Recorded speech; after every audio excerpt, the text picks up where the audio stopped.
All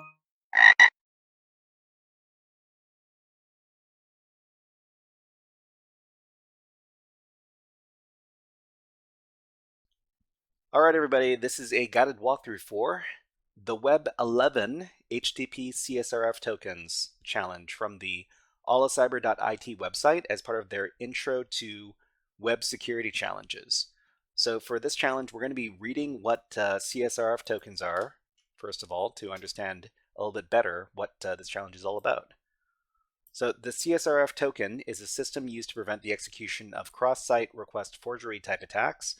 The attack would consist of deceiving a user of a web service to click on a link on sending a form included in an email or a controlled site from the attacker who has as their target a dangerous resource of a target service. For example, a resource whose request represents a command to delete the account.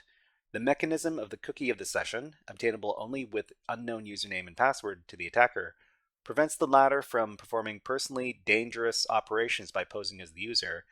If the user is induced by deception to click on a malicious link on a machine which has previously accessed the target service, the cookie containing the session token will automatically be attached to the request made, validating it without the attacker having to steal or reproduce a counterfeit one. Okay, so the CSRF token prevents this type of attack because it is not sent automatically from the browser, as is the case with normal cookies. It is still stored in the client machine in storage only accessible to the resources associated with the relevant service, and therefore out of the attacker's control, but it must be explicitly attached to the HTTP requests in a form, for example, of the GET parameter or inside the body of a POST request, where these are run. This makes it impossible to get a user to generate a dangerous request with a simple click, because to generate a link that is dangerous, the attacker would need to know the value of the token. So to complicate things further, CSRF tokens are typically used and discarded with each operation successfully and completed. So for each time CTF tokens are used, they're discarded, and each operation that is successfully completed, the client receives a new randomly generated CSRF token. The new token is usually added to the body of the returned resource. In this challenge, the flag is divided into 4 pieces accessible through the resource HTTP, so this flag piece endpoint, and is tied to the parameter index. To access it, you need to have previously sent a post login request to the resource /login with the body JSON containing username admin and password admin, and received in return the session cookie. In addition to the session token in the cookie, the resource login will also return a CSRF token in the response body, which is also JSON.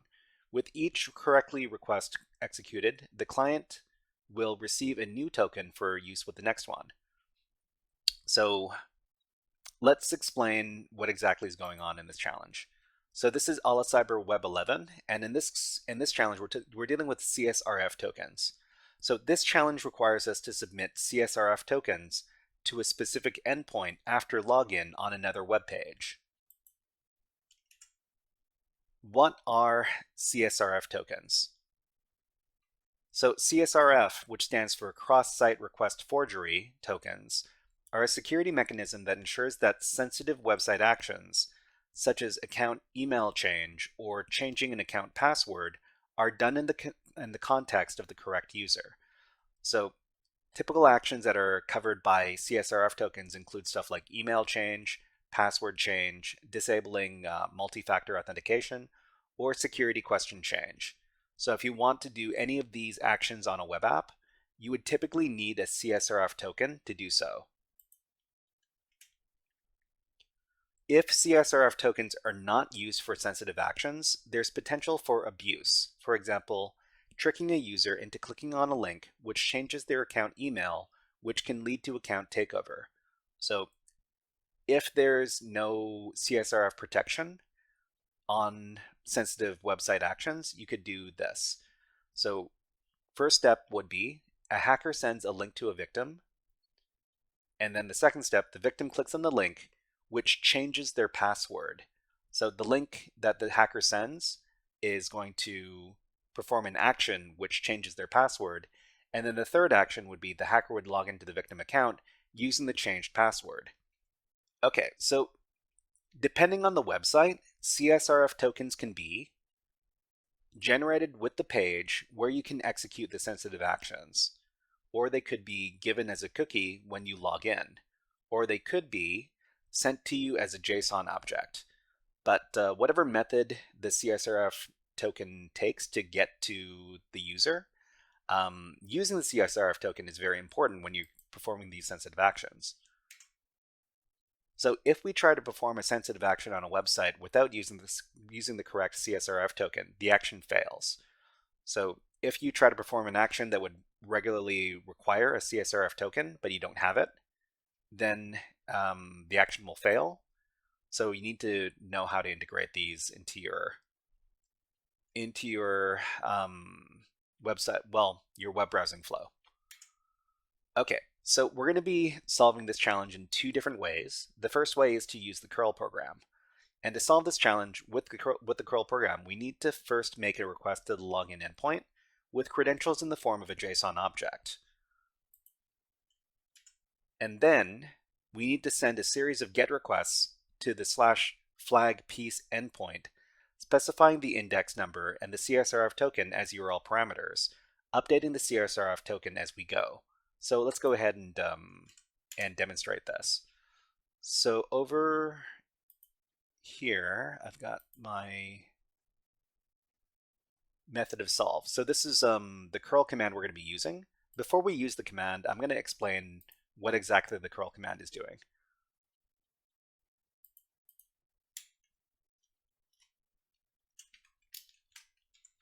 Okay, so this is the curl command. We're sending a post request, and we're specifying that we're sending application JSON content with our post request.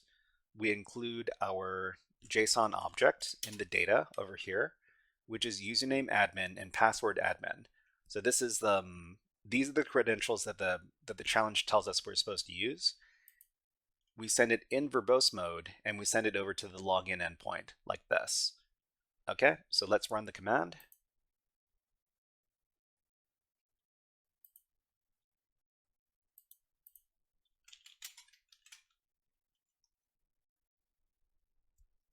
So the other thing that I forgot to do is we're going to specify, we're going to record whatever cookies we receive from this post request into a file called cookies.txt.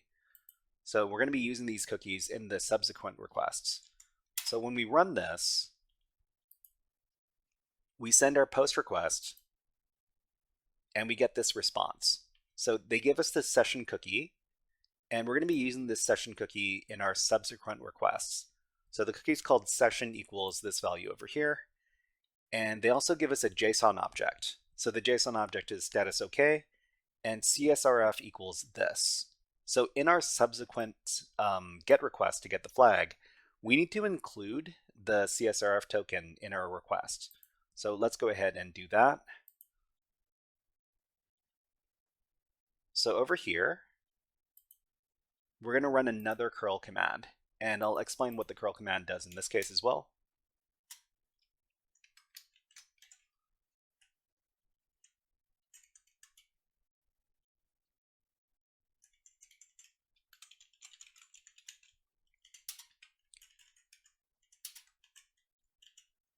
Okay, so what we're doing is we're running curl with the -b. So -b means use these cookies, and we're going to be using the file that we specified in the previous request cookies.txt, which has our session cookie. We run it in verbose mode, and we also send it to the flag piece endpoint over here. We include as URL parameters both the CSRF token and the index number. So the index number is the piece of the flag we're accessing. We're accessing index 0. We have to access index 0, 1, 2, and 3 to get the entire flag. So let's go ahead and run the command over here.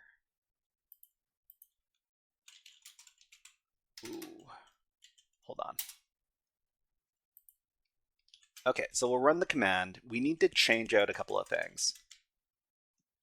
So we've got our session cookie in cookies.txt, and we need to change out the CSRF value over here because it's different each time. So I'm just going to copy the current CSRF value, and we're going to paste it in over here. Okay, so after this is done, we're going to execute the command. Okay, and what happens is in the response, we receive the flag piece. So the first flag piece is this. We're just going to copy this and we're going to put it somewhere. Okay, so this is the first flag piece. And they also give us a new CSRF token. So we need to take note of the new CSRF token. We'll run the same command we did before, but we need to change out the index number going from 0 to 1, and the CSRF value we're going to change out as well. Okay, and then we'll run the command again to get the second part of the flag. Okay, this is the second part of the flag here. We'll just copy this and put it with our other piece. And we'll take note of the new CSRF token that we received in this request. Okay, then we'll run the command again. We'll indicate index 2 instead of 1, and we'll replace the CSRF value over here, and we'll run the command again. Okay, so in the next response, we get the third piece of the flag. So let me copy that, put it with the other pieces we have. And there's another CSRF token. So copy this value and then run the command one last time, indicating index number 3 and updating the CSRF token again. Okay, and then we get the last flag piece. So we also get a CSRF token that we would use if we were sending another request. We're not going to, so we just need to grab the last flag piece and then paste it with our other flag pieces. So the flag is very serious series of requests. So this is the flag that you would submit to the challenge to finish it. Of course, because we have finished this challenge before, there's no place for us to submit the flag. But if you haven't finished it before, there should be a flag submission field somewhere in the challenge description where you can paste in the flag and complete the challenge. So that was solving this challenge using the curl command, but there's the intended method, and the intended method is to use the Python program. And to solve this challenge with the Python program, we need to use the request module to set up a session object so we can persist our session cookie across multiple requests. So this is actually the most convenient way to solve the challenge.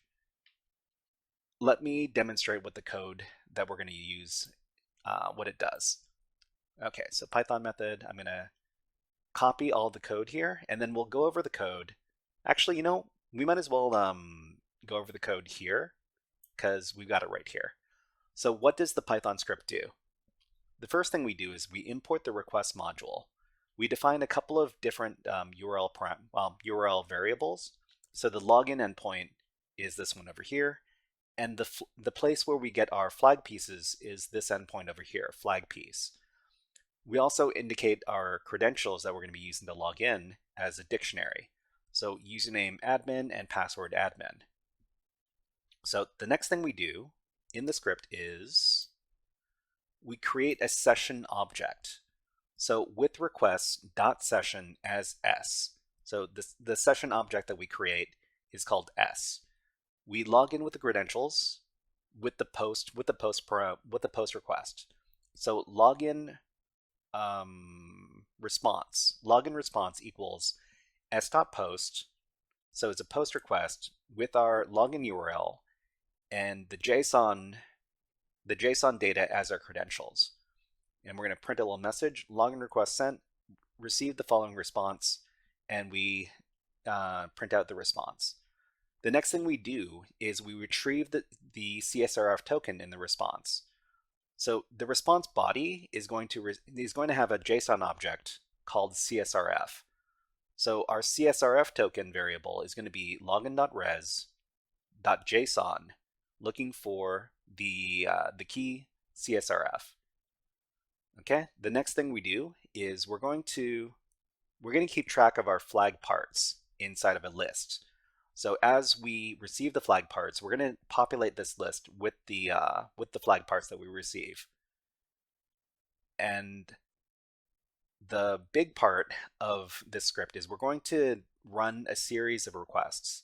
So for I in range 4, so we're going to run 4 times. In the response is going to be s.get. We're going to send a get request to the flag URL with the parameters index I, so it's going to be 0, 1, 2, 3, with the CSRF token set to the CSRF token. Okay, we're going to print off a little message, sending request number I to flag endpoint, and receive the following response. And then we print out the response. The last thing we do in the for loop here is we're going to update the flag parts in the CSRF token. So flag parts, the list, we're going to append to it. We're going to add to the list the response JSON flag piece. So each time we make a request to the endpoint, it's going to give us a JSON object, and we're going to populate the flag parts list with the flag piece key, or the value of the flag piece key. And we're going to update our CSRF token each time we run the request. So CSRF token equals res.json with the key value CSRF. So after we do this 4 times, we should have all 4 parts of the flag. So the last thing we do is we print the combined flag. We print this is the flag, and then we join all the flag parts to an empty string to print out the entire flag. So let's demonstrate what this looks like. So we copy this, and then we create the Python script over here. nanoweb11.py. Okay, so we've got our Python script over here. We're editing using the nano text editor, and then we Control X to exit, save modified buffer Y for yes, and then hit enter to confirm the file name. So after that, we're going to run this web11.py Python script with the Python program. So Python web11.py. And we see here, so login request sent, received the following response. Sending request number 0. Request number 0 to flag endpoint. We receive our flag pieces here. Request number 1, number 2, number 3. And then at the very end of the program, this is the flag. Flag, very serious series of requests. Okay, everybody. We solved this challenge using 2 different methods, the curl program and the Python scripting. This was a guided walkthrough for the Web 11 HTTP CSRF tokens challenge from the olicyber.it platform as part of their Intro to Web Security series of challenges. If you enjoyed this guided walkthrough, please click on the like and subscribe buttons on the video and leave a comment underneath the video. But until next time, HackerFrogs, out.